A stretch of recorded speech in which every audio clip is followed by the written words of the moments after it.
പുൽച്ചാടിയുടെയും ഉറുമ്പിന്റെയും കഥയാണ് പറയാൻ പോകുന്നത്. ഒരിടത്ത് ഒരു പുൽച്ചാടിയും ഉറുമ്പും ഉണ്ടായിരുന്നു. രണ്ടുപേരും കൂട്ടുകാരായിരുന്നു. ഉറുമ്പാണെങ്കിൽ ദിവസവും ഒരുപാട് കഷ്ടപ്പെട്ട് അരിമണികൾ കൂട്ടിൽ കൊണ്ട് ശേഖരിച്ച് വെക്കുമായിരുന്നു. എന്നാൽ പുൽച്ചാടിയാകട്ടെ ഒരു മടിയനായിരുന്നു. ദിവസവും ഒരു പണിയും എടുക്കാതെ ഏതു നേരവും ചാടി പാട്ടും പാടി ആർത്തുല്ലസിച്ച് നടക്കുമായിരുന്നു. അങ്ങനെ ദിവസങ്ങൾ കടന്നുപോയി. ഒരു ദിവസം പുൽച്ചാടി പാട്ടും പാടി അങ്ങനെ നിൽക്കുമ്പോൾ ഉറുമ്പാണിൽ ധാന്യങ്ങൾ ശേഖരിച്ച് ക്ഷീണിച്ച് ആ വഴി വന്നു. ഇങ്ങനെ കഷ്ടപ്പെടുന്ന ഉറുമ്പിനെ കണ്ട പുൽച്ചാടിയാകട്ടെ ഉറുമ്പിനെ കളിയാക്കാൻ തുടങ്ങി. നീ ഇങ്ങനെ ജീവിതമൊന്നും ആസ്വദിക്കാതെ പണിയെടുത്ത് നടന്നോ? എന്നെ കണ്ടില്ലേ, ഞാൻ എത്ര സന്തോഷത്തോടെയാ ജീവിക്കുന്നത്. ആ സമയം ഉറുമ്പ് പുൽച്ചാടിയോട് പറഞ്ഞു, ഇപ്പോൾ കഷ്ടപ്പെട്ടാലേ ഭാവിയിലേക്ക് ഭക്ഷണം കഴിക്കാൻ കാണൂ. ആ സമയം പുൽച്ചാടി പറഞ്ഞു, നിന്നോട് പറഞ്ഞിട്ട് ഒരു കാര്യവുമില്ല എന്നും പറഞ്ഞ് പുൽച്ചാടി അവിടെ നിന്നും പറന്നുപോയി.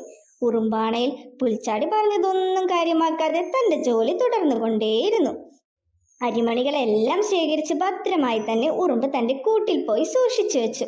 അങ്ങനെ ഒരുപാട് ഭക്ഷണം ഉറുമ്പിന് സൂക്ഷിച്ചു വെക്കാനായി സാധിച്ചു. ഉറുമ്പ് ചിന്തിച്ചു, കുറച്ച് കഷ്ടപ്പെട്ടാലും അവസാനം മഴക്കാലത്ത് സുഖമായി കഴിക്കാനുള്ള ഭക്ഷണമായി. ഇനി എത്ര നാള് വേണമെങ്കിലും സന്തോഷത്തോടെ വിശ്രമിക്കാം. മഴക്കാലമാണെങ്കിലോ ആകാറുമായി. ആരെയും ആശ്രയിക്കേണ്ട ആവശ്യം എനിക്കിനിയില്ല. അങ്ങനെ ഒരുപാട് ദിവസം കടന്നുപോയി. അങ്ങനെ വർഷക്കാലം ഒടുവിൽ വന്നെത്തി. എല്ലാവരുടെയും വെള്ളം കയറി. ആർക്കും ഭക്ഷണമൊന്നും കഴിക്കാനില്ലാത്ത അവസ്ഥ വന്നു.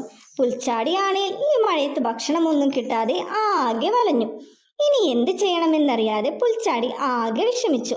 എന്നാൽ അതേസമയം ഉറുമ്പാണെങ്കിലോ തന്റെ കൂട്ടിൽ ഭക്ഷണമൊക്കെ കഴിച്ച് വിശ്രമിക്കുകയായിരുന്നു. ആ സമയമാണ് പുൽച്ചാടി ഭക്ഷണം അന്വേഷിച്ച് ഉറുമ്പിന്റെ അടുത്തേക്ക് വന്നത്. പുൽച്ചാടിയെ കണ്ട ഉറുമ്പിനാണേൽ കാര്യം മനസ്സിലായി. ഉറുമ്പാണേൽ പുൽച്ചാടിയെ സ്വീകരിച്ചിരുത്തി. എന്നിട്ട് വയറു നിറയെ ഭക്ഷണം കൊടുത്തു. എന്നിട്ട് പറഞ്ഞു, പാട്ടും പാടി ചാടി നടന്നപ്പോൾ കുറച്ച് ഭക്ഷണം ശേഖരിച്ച് വെച്ചിരുന്നെങ്കിൽ നിനക്ക് ഇന്ന് ഈ അവസ്ഥ വരില്ലായിരുന്നു. പുൽച്ചാടി ഉറുമ്പിനോട് പറഞ്ഞു, എനിക്ക് തന്റെ തെറ്റ് മനസ്സിലായി ചങ്ങാതി. എന്തിനാണ് അന്ന് നീ കഷ്ടപ്പെട്ട് പണിയെടുത്തതെന്നും എനിക്ക് ഇപ്പോഴാണ് മനസ്സിലാക്കാൻ സാധിച്ചത്. ഒടുവിൽ പുൽച്ചാടി തന്റെ തെറ്റെല്ലാം തിരുത്തി സന്തോഷത്തോടെ ഉറുമ്പിന്റെ ഒപ്പം ജീവിച്ചു. ഈ കഥ കൂട്ടുകാർക്ക് എല്ലാവർക്കും ഇഷ്ടമായോ? ഈ കഥയിൽ നിന്നും കൂട്ടുകാർക്ക് എന്താണ് മനസ്സിലായത്? സമ്പത്ത് കാലത്ത് എന്തെങ്കിലും ശേഖരിച്ച് സൂക്ഷിച്ചു വെച്ചാൽ ആപത്ത് കാലത്ത് കഷ്ടപ്പെടേണ്ടി വരില്ല. ഈ കഥ കൂട്ടുകാർക്ക് എല്ലാവർക്കും ഇഷ്ടമായെങ്കിൽ തീർച്ചയായും ലൈക്ക് ചെയ്യുക, ഷെയർ ചെയ്യുക, സബ്സ്ക്രൈബ് ചെയ്യുക.